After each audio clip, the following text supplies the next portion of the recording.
اللہ ताला की कुदरत का मुजाहरा हर जगह नजर आता है, खास तौर पर जब वो हमें मुश्किल हालात से निकाल कर उरूज की तरफ ले जाता है।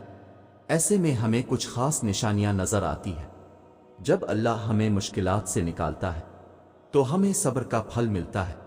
ये सब्र हमें मजबूत बनाता है और हमारे ईमान को मजीद पुख्ता करता है। रब से जड़ने के सफर में पिल पिल की आजमाइशें हैं, पिल पिल की रुकावटें हैं।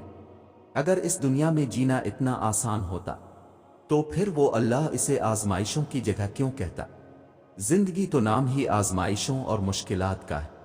इस रब को नेक लोगों की तलब नहीं, उसने तो बस ये जहां हम जैसे गुनाहगारों के लिए बनाया है, ताकि जब हम टूटे बिखरे इसकी बारगाह में जाएं तो वो अपनी शफकत भरी रहमत से हमें ढांप ले। याद रखो, आजमाइशें वक्ती होती हैं। जितनी जल्दी आजमाइश से मायूस होने के बजाय रब से लो लगा ली ना, इतनी जल्दी आजमाइश से दस्तबरदार भी हो जाओगे। एक बात हमेशा याद रखो, हजारों मसाइल का एक हल है, वो है तो कल। जहां तवक्कल हो वहां शिकवे नहीं होते, जहां तवक्कल हो वहां दिल कभी बेसुकून नहीं होता। अगर फिर भी लगता है कि हिम्मत बाकी नहीं, अब तो जान लो वक्त आजमाइश अब खत्म होने को है। अल्लाह ताला कुरान में फरमाते हैं कि मैं किसी भी जान को इसकी ताकत से ज्यादा नहीं आजमाता हूं। तो कैसे मुमकिन है कि तुम्हारी आजमाइश खत्म नहीं हो सकती। अगर एक आजमाइश के बाद दूसरी आजमाइश आ रही है तो जान लो अल्लाह तुम्हें मजीद अपने करीब करना चाहता है, तुम्हें अपनी मोहब्बत से नवाजना चाहता है। वो तब तक आजमाएगा जब तक तुम मुकम्मल इसकी मोहब्बत से सुरखरू नहीं हो जाते। आजमाइश एक तरह से आपको मजबूत करने के लिए भी आती है, जो कि बहुत जरूरी होता है। अल्लाह जानता है कि बहुत कमजोर हो अब, इसलिए उन्हीं चीजों के जरिए आजमाता है जो आपकी मनपसंद होती हैं।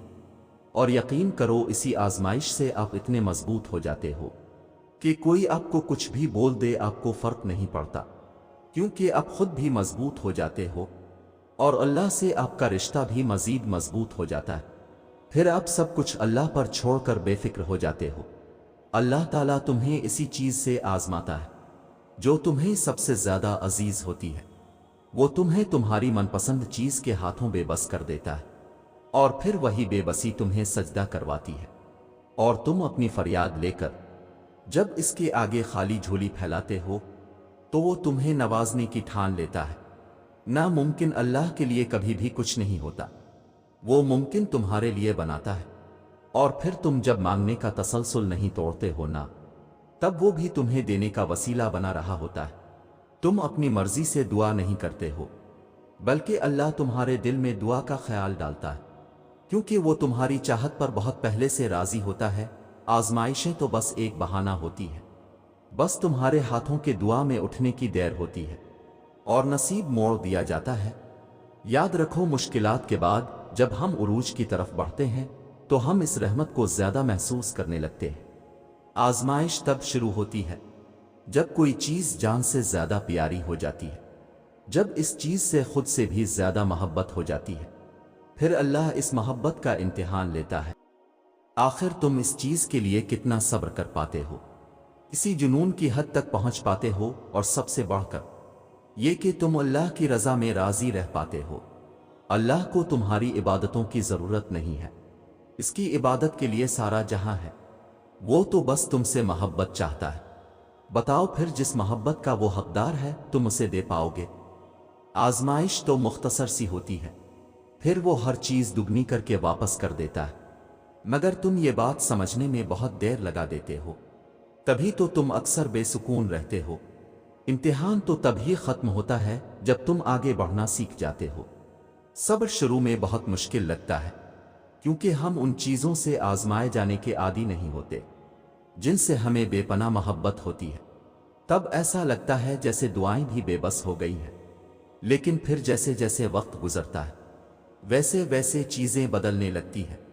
फिर आहिस्ता आहिस्ता मुखालिफ हालात भी हमारे हक में होने लगते हैं और दुआएं भी एकदम कबूल होने लगती हैं।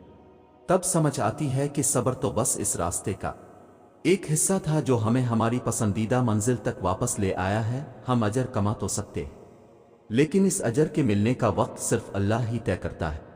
صبر صرف امتحان ہوتا ہے، ایسا امتحان جس کے بعد سب کچھ آپ کو ویسے ہی واپس لوٹا دیا جاتا ہے جیسے اب سے لیا گیا تھا۔ تو آپ اللہ کے لینے پر صبر کر لیں، اللہ آپ کو دینے پر راضی ہو جائے گا۔